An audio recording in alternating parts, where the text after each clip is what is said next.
రైతన్న కన్నీటి కష్టాలు ఎన్నడూ తీరని శోకాలు అప్పులతో ఆత్మహత్యలు తలరాత మారని బ్రతుకులు రైతన్న కన్నీటి కష్టాలు ఎన్నడూ తీరని శోకాలు అప్పులతో ఆత్మహత్యలు తలరాత మారని బ్రతుకులు నష్టాన్ని కష్టాన్ని భరించి రైతన్న అవమానమాకలి ఎదిరించి రైతన్న మన కోసమే కష్టపడతాడు మన కడుపులని నింపుతాడు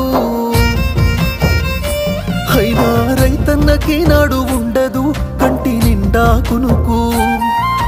రైతన్నకే పూట దొరకదు కడుపు నిండా మితుకు అయ్యో రైతన్నకే నాడు ఉండదు కంటి నిండా కునుకు రైతన్నకే పూట దొరకదు కడుపు నిండా